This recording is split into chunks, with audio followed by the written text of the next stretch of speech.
Hello everyone, स्वागत करता हूं आपका अपने चैनल में और फिर से एक नई वीडियो में। और ये वीडियो इतनी इम्पोर्टेंट होने वाली है ना, क्योंकि इसमें मैं आपको मैथ का कुछ कंटेंट पढ़ाऊंगा। किसी ने भी यूट्यूब पर आपको ये कंटेंट नहीं पढ़ाया है सीटेट का, क्योंकि लोग पढ़ाते नहीं हैं। और ये बहुत ज़रूरी क्वेश्चंस हो जाते हैं इसमें, क्योंकि ये प्रीवियस ईयर के क्वेश्चन है। इससे हमारे जो हमारा पैटर्न होता है उसका हमें पता चलता है कि कैसे क्वेश्चन आते हैं। तो यूट्यूब पर किसी ने भी इसको पढ़ाया नहीं है, तो मैंने ये जिम्मेदारी ली है, तो फिर मैं इसको बखूबी निभाऊंगा और आपको ऐसा कंटेंट प्रोवाइड कराऊंगा कि आपको कहीं परेशानी नहीं आए। एक सिंपल तरीके से आप इसको कर सकते हैं। तो शुरू करते हैं वीडियो को सबसे पहले क्वेश्चन के साथ। पहला क्वेश्चन हो जाता है, बहुत ईजी क्वेश्चन हो जाता है, 10,20,203 को अंकों में किस प्रकार करेंगे। तो आपको इसका सिंपल सा जो सॉल्यूशन यहाँ करना है, तो आपको ये देख लेना है कि 10 करोड़ में हमेशा कितनी जीरो होती हैं। तो 7 जीरो होते हैं 10 करोड़ में। तो 7 गिन लेते हैं हम, 1 2 3 4 5 6 7 8 9, यानी 9 है, तो ये करोड़ तो नहीं ही होगा। ये वाला ऑप्शन गलत। अगले क्वेश्चन पे बढ़ेंगे, तो ये तो 10 लाख है, ये भी ख़त्म। ये भी 10 लाख है, ये भी ख़त्म। ऑप्शन हमारा ये हो जाएगा 1000, 20203। तो यहाँ से गिन लेंगे हम, इकाई, दहाई, सैकड़ा, हज़ार, 10,000, लाख, 10 लाख, करोड़, 10 करोड़। तो 10,20,203 यही हमसे पूछा है। तो ऑप्शन नंबर हमारा डी यहाँ पे बिल्कुल करेक्ट हो जाता है। इसी के साथ अगला, निम्न में से कौन सी भिन्न, यानी ये जो भिन्न है वो ये 4/5 से छोटी है और 1/2 से बड़ी है। तो यानी कि इससे तो छोटी है और इससे बड़ी है। इस तरीके से आप इसको यहाँ देखेंगे। तो क्या करना है ना, सबसे पहले आपको देख लेना है। अब पहला ऑप्शन उठाते हैं हम यहाँ पर, 8/9। अब 9 से 8 को भाग करेंगे तो 9 का पॉइंटों में जाएगा। यहाँ हम एक जीरो लगाकर भाग करके देख लेते हैं। 9 छिक्का 54, 9 सत्ते 63, 9 अट्ठे 72, यानी 0.8 के समथिंग आएगा ये।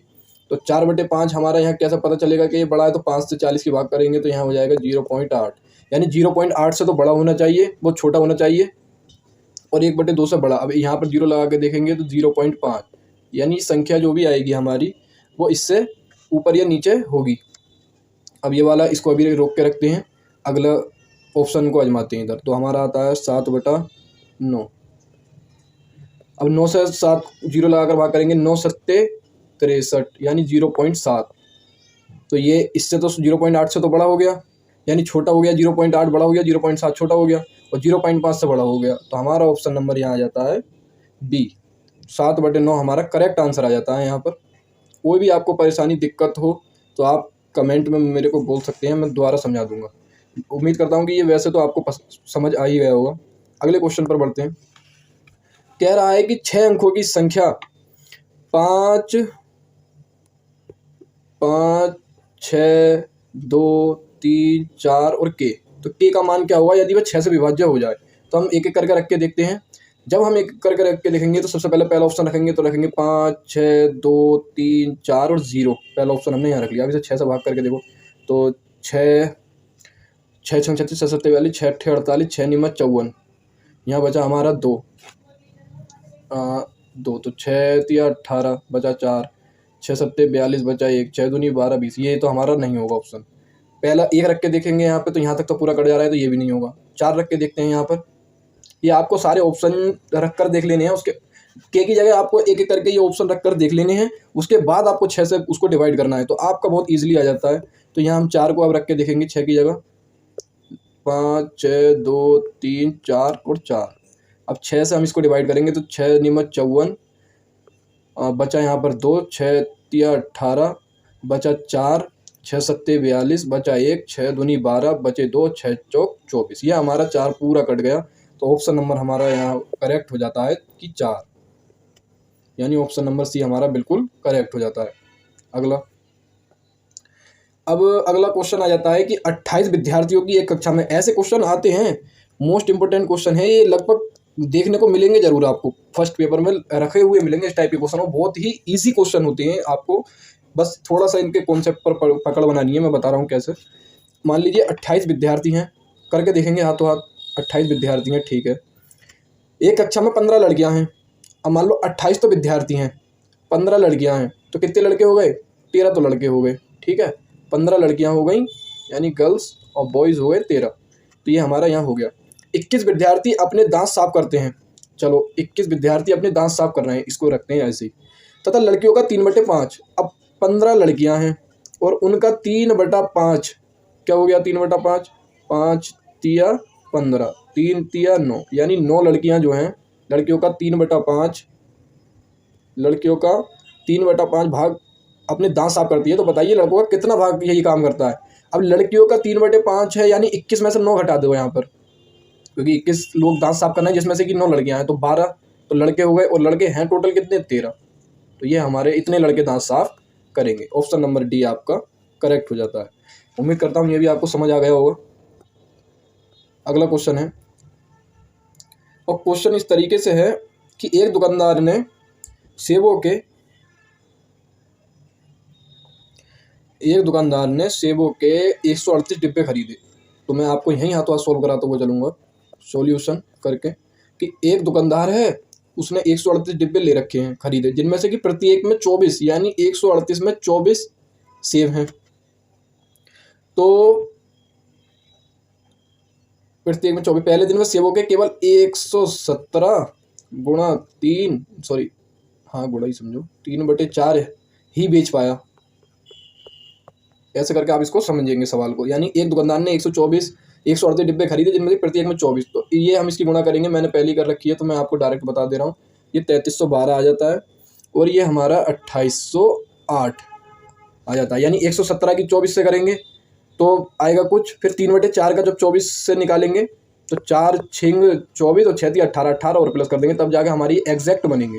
अब यहाँ पर इसको डिवाइड कर दो, 12 में से 8 गए बच्चे 4, यहाँ क्या रह गया हमारा 0, और यहाँ 13 में से 8 गए,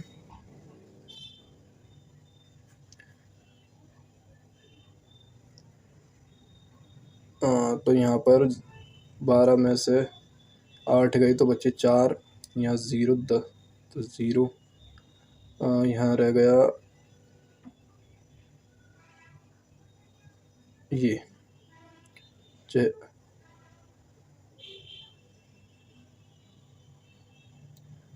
इसको आप डिवाइड कर लेंगे तो आपका जो आंसर यहाँ आ जाएगा ना, वो आएगा 486। अभी मैं थोड़ा इसमें कर नहीं पा रहा हूँ, तो आप इसको जब करेंगे तो 3312 में से आप 2808 घटाएं। मैं रुकिए करता हूँ 1 मिनट।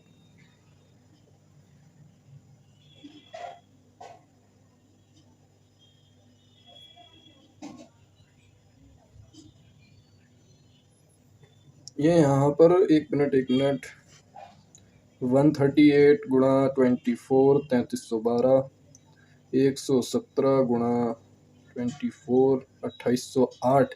अच्छा 2808 में प्लस 18 और करने हैं अभी इधर। 2808 में 3/4, ये 6 या 18 और करने हैं ये वाले, जो इसका 3 मैंने सिर्फ 117 की गुणा 24 से करी है। 3/4 की जब करेंगे तो 18 भी प्लस करना पड़ेगा, तब यहाँ आएगा 8 और 8 16 का 6, हासिल लगा 1 यानी 2, और 8 2826 घटाइए आप अब इसमें से। 3312 माइनस 2826, तो आपका 486 आंसर आएगा। मैं तभी कह रहा हूँ क्या दिक्कत आ रही है। तो ये हमारा आपका ये आंसर आ जाएगा करेक्ट। अगला क्वेश्चन कह रहा है कि 2 कोण हैं जिनका योग 180 है। अच्छा 2 कोण हैं साहब, ये मान लीजिए 90 हो गया, ये हो गया 90। सॉल्यूशन, ये जियोमेट्री का क्वेश्चन है और बहुत आता है, हर बार ही आता है। तो वो सदैव क्या कहलाते हैं, तो मैं आपको थोड़ा सा कोणों के बारे में बता देता हूँ कि कैसे क्या होता है। देखो जो समकोण होगा ना, समकोण जो ये होता है, एक तो होता है न्यून कोण। न्यून कोण हमारे वो होते हैं जो मतलब जो 90 से कम होंगे, 90 से कम होंगे, वो हमारे न्यून कोण होंगे, आपको ये ध्यान रखेंगे। इसके बाद आता है समकोण। समकोण हमारे जो हो जाती हैं वो 90 डिग्री के एंगल को हम समकोण कहते हैं। ये भी आपको याद रखेंगे बहुत ध्यान से, ये टर्म्स है आपको याद रखनी जरूरी है। एक आ जाता है हमारा अधिक कोण। अधिक कोण हमारे हो जाते हैं जो 90 से तो प्लस होंगे और 180 से कम होंगे, यानी 90 से तो प्लस होंगे और 180 से माइनस, वो हमारे अधिक कोण हो जाते हैं। ठीक है, अब इसके बाद आ जाता है हमारा ऋजु कोण।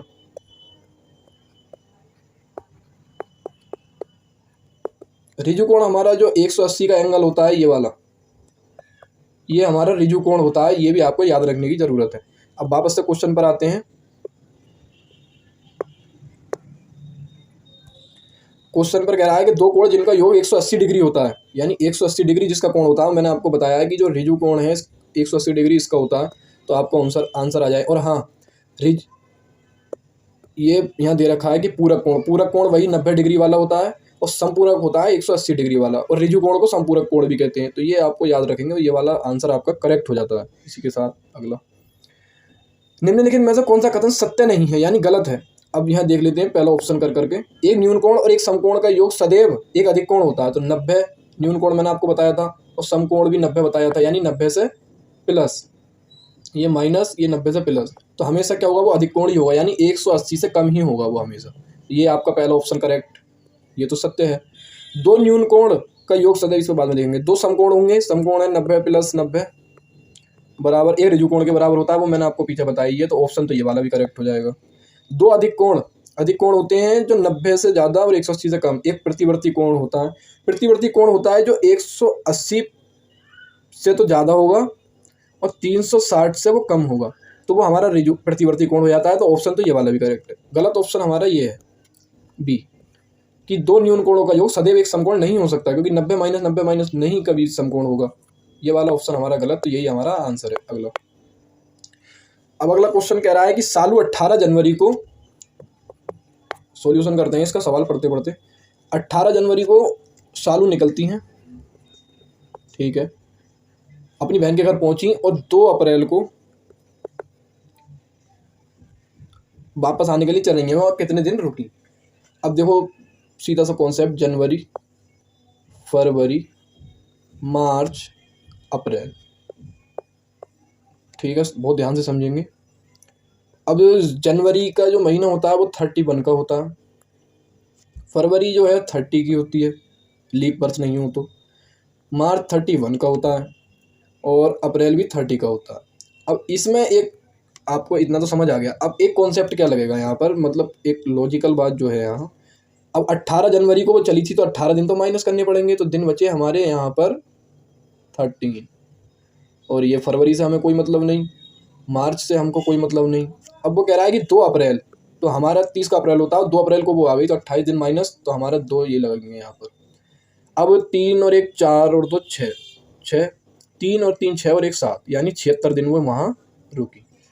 तो ऑप्शन देख लेते हैं कौन सा है, तो ऑप्शन नंबर सी आपका करेक्ट हो जाता है, और यही आंसर है। बहुत ध्यान से आपको इसे देख लेंगे, समझ आ गया होगा, उम्मीद करता हूँ आप देख लेंगे इसको। इसी के साथ अगला क्वेश्चन, हाँ, ये कह रहा है कि 1/4, सॉल्यूशन देखते हैं। ये यूट्यूब पर कोई नहीं पढ़ाएगा आपको, मैं फ्री पढ़ा रहा हूँ यहाँ पर, इसको आप देख लेंगे, क्योंकि मैथ नहीं पढ़ाया है किसी ने, बाकी सारे सब्जेक्ट तो लोग पढ़ा रहे हैं। अब देखते हैं क्या कॉन्सेप्ट चल रहा है। 1/4, 3/16, 5/64 और 7/256, तो आगे क्या, तो यानी हम यहाँ दिख रहा है कि ये 4 का वर्ग 4 चौक 16, 16 का वर्ग 16 चौका 64, 64 का वर्ग 256, तो 256 का वर्ग क्या हो जाता है, तो 256 का जब आप वर्ग करेंगे यहाँ पर तो हो जाता है 1024। यहाँ क्या चल रहा है, यहाँ 2 प्लस हो रहे हैं, तो ऊपर दोनों जगह देखना, ऊपर और नीचे, यानी 1 और 3 हुए तो 5 प्लस 2, 3 और 2 5, 5 और 2 7, 7 और 2 9, तो 9/1024 हमारा आंसर है। Answer number C. अगला क्वेश्चन, ये भी बहुत इजी है, ये भी लगभग रखा हुआ मिलेगा आपको, हर बार क्वेश्चन रखा हुआ मिलता है, ये भी रखा हुआ मिलेगा, तो इसको आपको बहुत ध्यान से देखने की ज़रूरत है। मैं बताता हूँ। सबसे पहले सवाल देखते हैं क्या कह रहा है। राहुल ने अपने जेब खर्च में से प्रति महीने कुछ बचत की, जैसा कि नीचे दिया गया है, ठीक है। निम्न में से कौन सा कथन सही है, यानी बाकी तो सारे गलत हैं, सिर्फ एक सही है। अब वो सही जो है वो देखते हैं हमारा कौन सा है। पहले तो एक एक से शुरुआत करते हैं। तो पहला ही ऑप्शन है कि मई में अधिकतम बचत हुई, तो मई का देख लो भाई, तो मई में 375 हुई, तो जून में तो उससे ज़्यादा हो गई, तो ये वाला ऑप्शन तो गलत हो गया। अगला क्वेश्चन, जनवरी और फरवरी में हुई बचत का योग मार्च तथा मई में हुई बचत के योग के बराबर है, तो जनवरी का 80 और प्लस फरवरी का 140 बराबर हो गया 14 और 8 220। अच्छा, और ये है मार्च तथा मई, मार्च का हमारा हो गया यहाँ पर 210 और मई का 375, तो ये तो वैसे भी ज़्यादा बैठ रहा है। 85 585, तो ये इससे बराबर कहाँ, ये ऑप्शन नंबर ये वाला भी आपका गलत हो गया। और ऑप्शन नंबर 4, जून महीने के अंत तक की कुल बचत 375 है। कहाँ है 375, ये तो 480 है। तो ऑप्शन नंबर आपका सी भी गलत हो गया, सॉरी डी भी गलत हो गया, तो ये भी नहीं होगा। ऑप्शन नंबर है सबसे कम बचत जनवरी महीने में हुई है। तो हम देखते हैं, हाँ जनवरी महीने में कुल 80 बचत हुई है, तो ऑप्शन नंबर सी हमारा करेक्ट हो जाता है। ये हमारा आंसर है। यही क्वेश्चन थे और आगे मैं कराता रहूँगा। और इस वीडियो में जो भी आपको डाउट या कुछ भी हो तो आप कमेंट में पूछ सकते हैं। और धन्यवाद, आपने वीडियो देखी। अगर वीडियो पसंद आई हो तो वीडियो को आप सबसे पहले लाइक कर दो। लाइक करने के बाद सब्सक्राइब करो चैनल को। सबसे पहले चैनल सब्सक्राइब करो, उसके बाद शेयर करो, क्योंकि ऐसे में कंटेंट लाता